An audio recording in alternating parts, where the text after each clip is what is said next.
लेकिन राजश्री की गाथा और कठिन और दुखद होती गई। सुन, कल हम लोग मुंबई निकल रहे हैं। क्यों? वहां पर मेरी एक बिजनेस मीटिंग है। आपकी बिजनेस मीटिंग में मेरा क्या काम है? अच्छा, कुलजीत के साथ बहुत मजा आ रहा है आजकल, हैं? 2 दिन भी दूर नहीं रह सकती अपने देवर से। तेरा पहला धर्म मुझे खुश रखना है। किसे? मुझे, अपने पति देव को। राजश्री बहुत ज्यादा डर गई। उसके अंदर की आवाज कह रही थी कि मुंबई में कोई अनर्थ होने वाला है।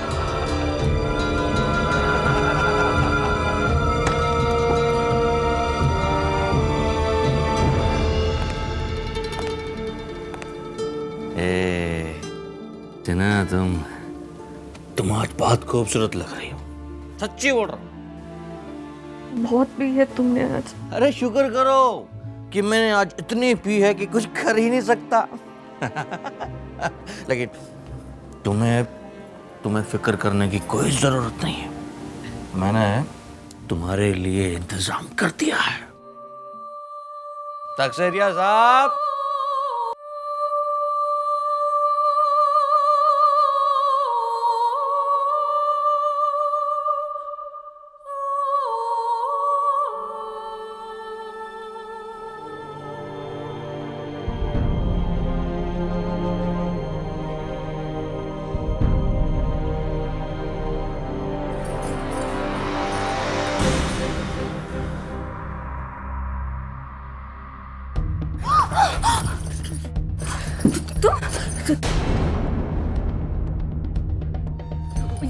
ये क्या हो रहा है? क्या करो तुम? अभी किया ही कहाँ भाभी? What nonsense! तुम पागल तो नहीं हो गए? भाई बनिए मत, चलिए एंजॉय करते हैं। क्या क्या बेहोश की है? क्या बकवास कर रहे हो तुम?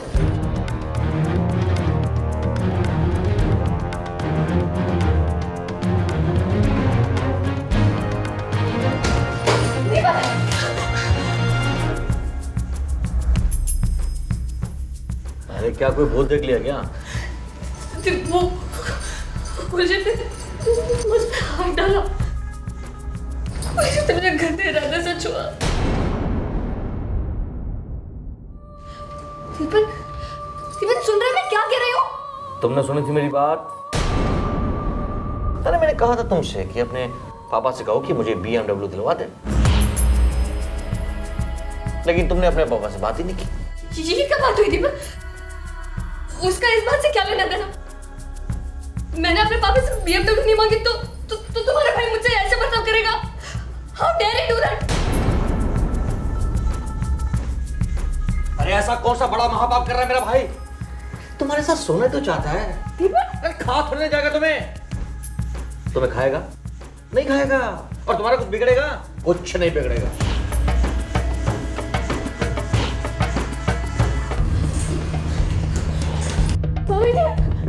मामा जी, देखिए ना क्या हो रहा है यहाँ पर।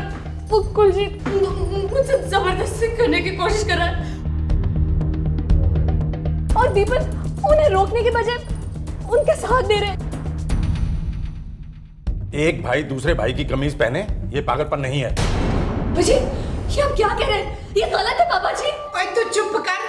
बड़ी आई सही गलत की बात करने वाली। मम्मी जी, अरे गलत तो तू है जो अपने बाप से पैसा नहीं लेकर के आ सकी। मम्मी जी, रानी, देखो आप तो मत कहना कि ये सब सही है। It's not, please. तुम सोचो तुम्हारा पति मेरे साथ ये कर रहा है। मैं सिर्फ इतना कहूंगी कि हर चीज की कीमत होती है और हर घर के अपने कायदे होते हैं।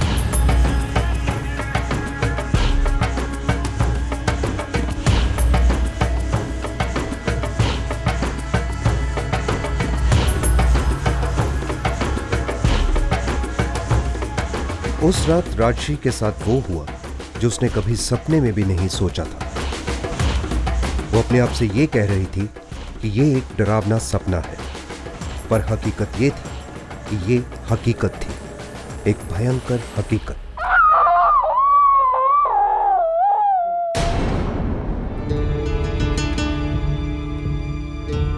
सब कुछ इतनी जल्दी हो गया कि राजश्री सुन्न रह गई। दर्द की धुन में धीरे धीरे सच्चाई दिखने लगी। उसकी शादी एक पवित्र बंधन नहीं बल्कि एक विकृति का दलदल था। एक ही पल में उसका आत्मविश्वास चूर चूर हो गया।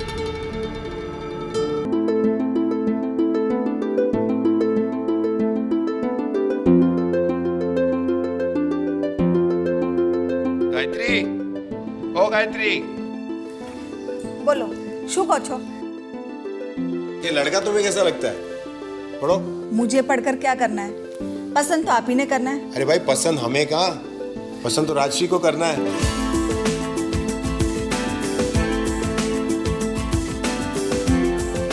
अरे राजश्री बेटा, जी पापा। ये देखो। राजश्री सेठ रणछोड़ दास की सबसे छोटी और लाडली बेटी थी। नहीं, अरे बेटा एक बार मिल तो लो। एक बार नहीं, कम से कम 6-8 बार मिलूंगी, उसके बाद ही कोई डिसीजन होगी। पापा, लड़की का बैकग्राउंड जाना भी तो जरूरी है ना? अरे बेटा क्या बात कर रही हो, उसे हीरे जैसे तराशूंगा, और अगर मुझे लगा कि वो बिल्कुल फिट है तुम्हारे लिए, फिर मिलेंगे हम। मेरी जान हो तुम।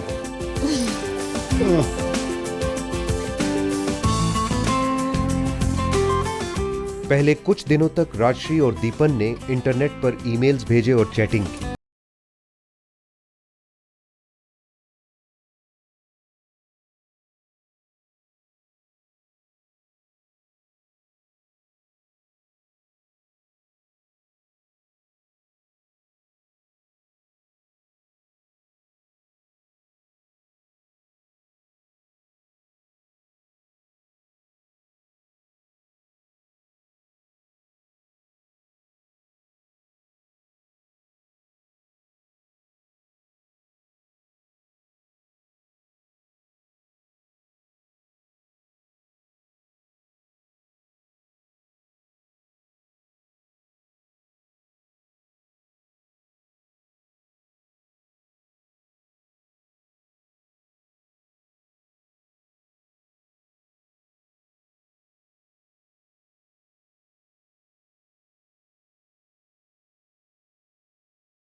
पिता ने कोई कसर बाकी नहीं छोड़ी।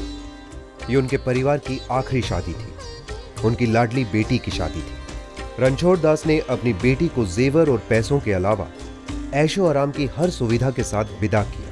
ये दहेज नहीं बल्कि राजश्री का स्त्री धन था, जो उसके परिवार के स्नेह की सौगात थी। शादी के कुछ दिनों बाद तक सब कुछ सपने से भी सुंदर था, मानो ये जोड़ी धरती पर नहीं आसमां में बनाई गई हो। लेकिन एक साल बाद दीपन एक नया रूप दिखाने लगा, उसका असली रूप। डार्लिंग, मैं ये होंडा सिटी गाड़ी चला चला के ना बोर हो गया हूँ। मैं सोचता हूँ हमारे पास ना एक BMW गाड़ी होनी चाहिए, एकदम बढ़िया। BMW? वहाँ गाड़ी बुक कर दी क्या? मैं क्यों बुक करूँगा? गाड़ी बुक करेंगे सेठ जी। कौन से सेठ जी? मेरी प्यारी सी पत्नी के प्यारे से पापा, सेठ रणछोड़ दास जी। दीपन, मजाक मत करो। अरे मैंने शादी में दहेज भी नहीं लिया। दहेज मांगते ना तो ये शादी नहीं होती। बेबी, मेरे जैसा लड़का सिर्फ एक बार मिलता है, बार बार नहीं। अगर मैं तुम्हारे पापा से कुछ भी मांगता ना तो मुझे उसका वो दुगना देते, लेकिन मैंने उनसे कुछ नहीं मांगा। तो अभी भी मत मांगो। तुम मेरी बीवी हो, जो मैं कहूंगा तुम वही करोगी। नहीं तो क्या करोगे? मैं पहले जैसा दीपक बन जाऊं। दीपन, मैं बता रही हूँ, मैं अपने पापा से कह दूंगी। वही तो मैं तुम्हें कहता हूँ कि कहो। हाथ मत लगाओ मुझे। क्या लगाऊं? देखो, BMW कार दिलवा दो, वरना हर रात ऐसे ही सैर करवाऊंगा। राजश्री अपने पिता से बात नहीं करना चाहती थी और दीपन अपनी जुबान का पक्का साबित हुआ। हर रात राजश्री की गरिमा चूर चूर होने लगी और फिर एक दिन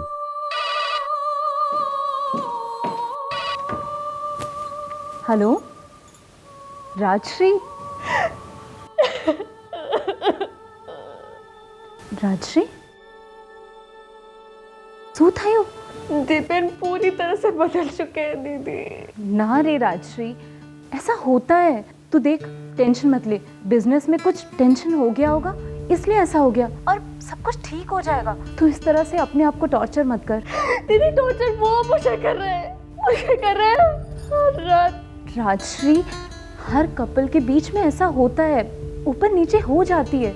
राजश्री को ऐसा लग रहा था कि उसकी दीदी उस पर विश्वास नहीं करेगी, ना दहेज वाली बात का और ना ही दास्तां का। राजश्री की दीदी उसे बार बार एडजस्ट करने और समझौता करने की सलाह देती रही। राजश्री समझ ही नहीं पा रही थी कि समझौते की क्या हदें होती हैं। ऊपर से उसकी बहन ने जोर देकर कहा कि माँ बाप को बेडरूम के झगड़ों में मत घसीटो। इससे राजश्री और बौखला गई। अब वो मदद मांगती भी तो किससे? अंदर ही अंदर राजश्री जानती थी कि उसके साथ बहुत बड़ा विश्वासघात हुआ था।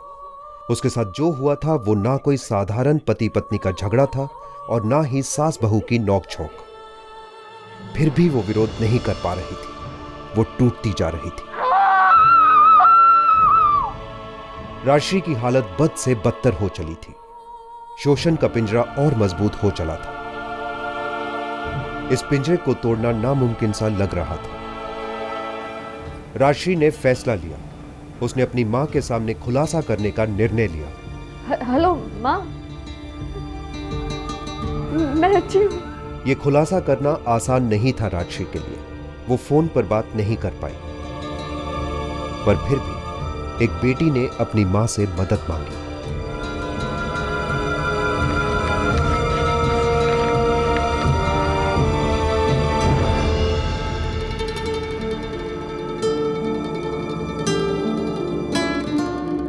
राजश्री ने अपनी बातें काफी घुमा फिरा कर लिखी थी। वो घिनौनी बातें अपनी मां को कैसे बताती, और फिर वो अपनी मां को दुख भी नहीं पहुंचाना चाहती थी। फिर भी राजश्री की मां हक्की बक्की रह गई। बिल्कुल तय नहीं कर पाई कि समस्या कितनी गंभीर थी। एक तरफ मां का प्यार था और दूसरी तरफ समाज की कुछ पिछड़ी हुई धारणाएं। दुर्भाग्यवश समाज की जीत हुई। राजश्री की मां ने सोचा कि बेटी अब पराई हो चुकी है, जैसे तैसे उसे अब निभाना ही पड़ेगा। लेकिन राजश्री की गाथा और कठिन और दुखद होती गई। सुन, कल हम लोग मुंबई निकल रहे हैं। क्यों? वहां पर मेरी एक बिजनेस मीटिंग है। आपकी बिजनेस मीटिंग में मेरा क्या काम है? अच्छा, कुलजीत के साथ बहुत मजा आ रहा है आजकल, हैं? 2 दिन भी दूर नहीं रह सकती अपने देवर से। तेरा पहला धर्म मुझे खुश रखना है। किसे? मुझे, अपने पतिदेव को। राजश्री बहुत ज्यादा डर गई। उसके अंदर की आवाज कह रही थी कि मुंबई में कोई अनर्थ होने वाला है।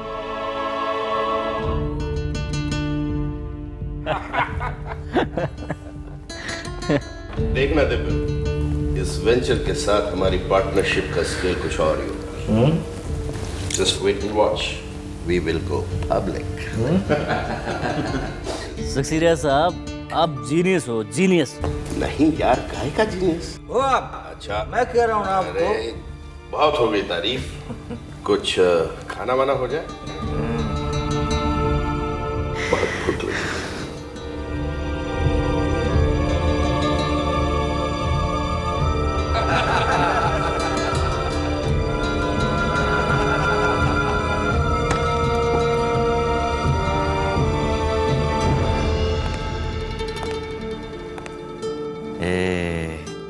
जना, तुम आज बहुत खूबसूरत लग रही हो। सच्ची बोल रहा हूँ। बहुत पी है तुमने आज। अरे शुक्र करो कि मैंने आज इतनी पी है कि कुछ कर ही नहीं सकता। लेकिन तुम्हें फिक्र करने की कोई जरूरत नहीं है। मैंने तुम्हारे लिए इंतजाम कर दिया है। सक्सेरिया साहब। नमस्कार भाभी जी। आप ना मेरी बीवी को डिसअपॉइंट ना करिएगा। चिंता मत करो दीपन, तुम्हारी बीवी मेरी बीवी। देखा, वेरी नॉटी है।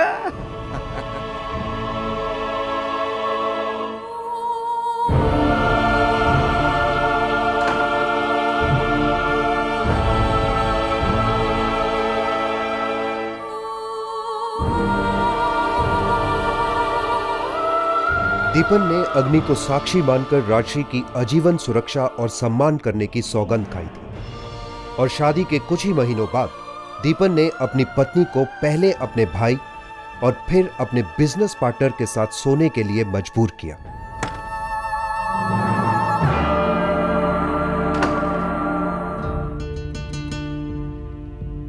राजश्री अब हवस पूरी करने वाली एक बेजान कठपुतली बनकर रह गई थी।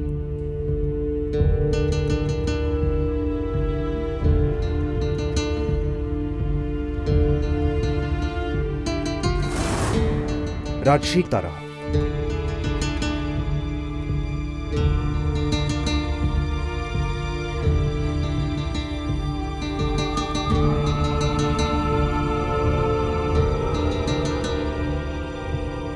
दो 2005 से लेकर 2010 तक राजश्री को बनाकर रखा गया। यह 6 साल की शादी थी या फिर 6 साल की धीमी मौत। लेकिन क्या राजश्री के पास इस मुसीबत से बच निकलने का कोई रास्ता नहीं था? राजश्री ने अपने पति का घर छोड़ दिया।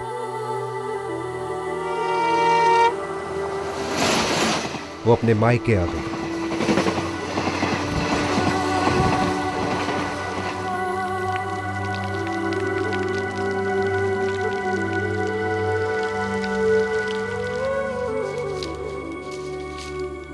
ये सब क्या है गायत्री? मेरी फूल सी बच्ची तुम्हें ये सब लिखती रही, तुमने आज तक मुझे बताया नहीं।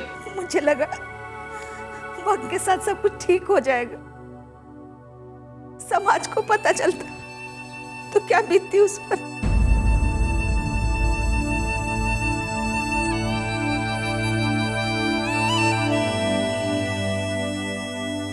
बेटा जानती हो, जब तुम इतनी सी थी और तुम्हारा कोई खिलौना थोड़ा सा भी टूट जाता था तो मैं खुद जाके दूसरा ले आता, पर तुम्हें रोने नहीं दिया। और तुम 6 साल से खून के आंसू रो रही हो और मुझे पता तक नहीं। अपने पापा को एक आवाज दी होती, एक इशारा किया होता, एक बेटा एक फोन कॉल किया होता।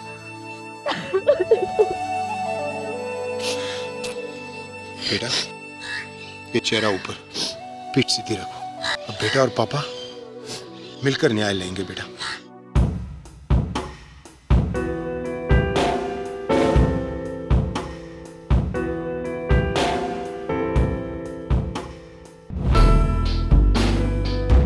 चार अप्रैल 2010 राजश्री ने अपने पति दीपन के खिलाफ एफआईआर दर्ज की। दूसरी ओर दीपन और उसका परिवार बेहाल था। राजश्री गायब हो गई थी। मरकटा पंछी अब पिंजरा तोड़कर उड़ गया था। दिमाग घूम गया इसका, पागल हो गई है। डैड मैं तो कहता हूँ कि ये पुलिस स्टेशन जा सकती है। डैड एक काम करते हैं, एंटीसिपेटरी बेल ले लेते हैं। नहीं मिलेगी। सबसे अच्छा ये होगा पुलिस यहाँ आए और तुम लोग ना मिलो। डैड बिल्कुल ठीक कर रहे हैं। हम सबको जल्द से जल्द अंडरग्राउंड हो जाना चाहिए बस। सबको नहीं, तुम तीनों को। अगर सब अंडरग्राउंड हो गए तो उनका केस और भी तगड़ा होगा। चलो चलो तुम तीनों बैग्स पैक करो। और सुनो, अपने दोस्त सेक्सेरिया से कहो कि कुछ दिनों के लिए बाहर चला जाए। Abroad is best.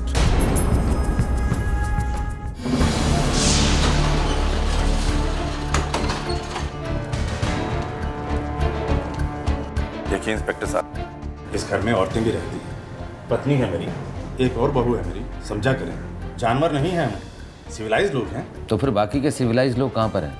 दीपन, Kuljeet, Rajendra business trip पर हैं, गए हैं कहीं बाहर। BMW। जिस मैं समझा नहीं। आप नहीं गए उनके साथ? इंस्पेक्टर मैं रिटायर हो चुका हूँ। पूरा बिजनेस मेरे तीनों बेटे चलाते हैं। छोटा सा बिजनेस है हमारा, दुनिया भर में घूमना शूमना रहता है। दीपन को बोलिए 2 दिन के अंदर अपना वर्ल्ड टूर खत्म करें और पुलिस स्टेशन का टूर करें।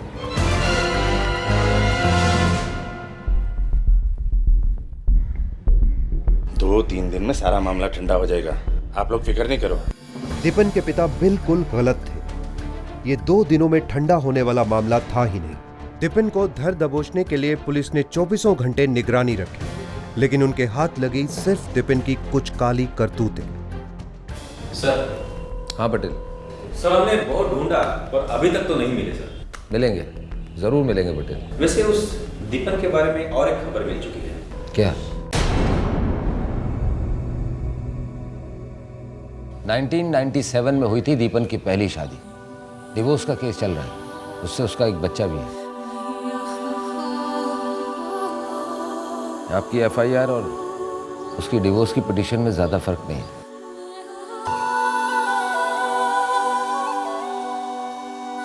बेटा मुझसे बहुत बड़ी भूल, हीरा तराशने में आता तुम्हारे लिए, इरफान को पहचान नहीं। गलती आपसे ही नहीं पापा, मुझसे भी हुई है। पहले हमने उसे पहचाना नहीं, और जब पहचाना तो कुछ किया नहीं।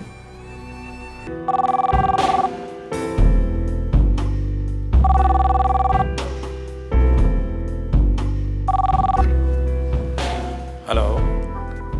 हाँ डैड, डैड पोजीशन क्या है? कंट्रोल में है बेटा, किसी को पड़ी नहीं है। अरे पुलिस के पास और भी काम है, करेक्ट टाइम है। ओके डैड, डैड मैं आपको पहुंच के कांटेक्ट करता हूँ, ठीक है? ऑल द बेस्ट बेटा। Okay dad, bye. Sir, Deepan के दफ्तर से और एक बात पता चली है कि कंपनी के अब्रॉड में भी बहुत सारी ऑफिसेस है, जैसे कि लंदन में है, दुबई में है और सिंगापुर में भी है सर। पटेल ये चिड़िया उड़ने की जरूर कोशिश करेगी। जितने भी एयरपोर्ट्स हैं उनमें रेड अलर्ट इशू कर दो। ये दीपन, कुलजीत, राजेंद्र और वो बिजनेस पार्टनर सक्सेरिया कोई भी देश छोड़ के भागने ना पाए। All the passengers are welcome to Indira Gandhi International Airport, Delhi.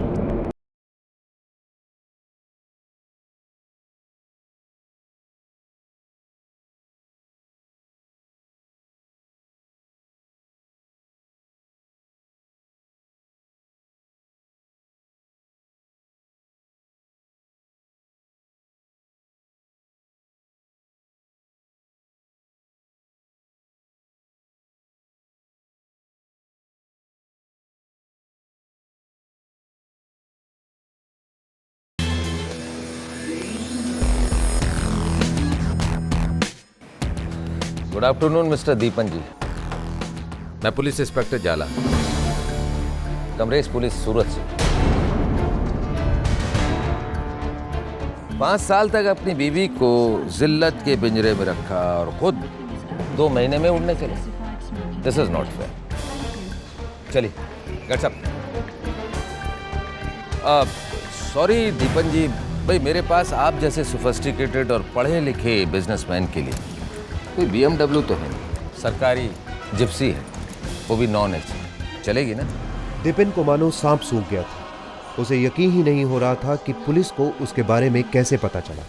Arrest होने के बावजूद दिपिन को यकीन था कि वो आसानी से जमानत पर छूट जाएगा। दिपिन के वकील ने दिपिन की सफाई में ये कहा कि दिपिन और राजश्री की शादी कभी हुई ही नहीं थी, वो महज एक साथ रहते थे। पर पब्लिक प्रोसिक्यूटर ने राजश्री और दिपिन की शादी की तस्वीरें, वीडियो और तमाम सबूत पेश किए।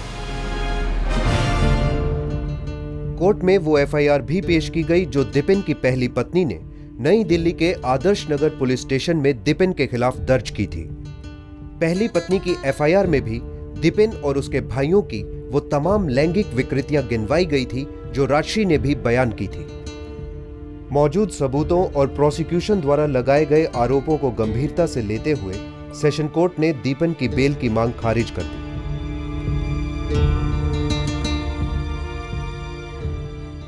राजश्री ने इस जंग की पहली लड़ाई तो जीत ली है, फिर भी दिल्ली बहुत दूर है। पर राजश्री लंबी लड़ाई के लिए पूरी तरह तैयार है।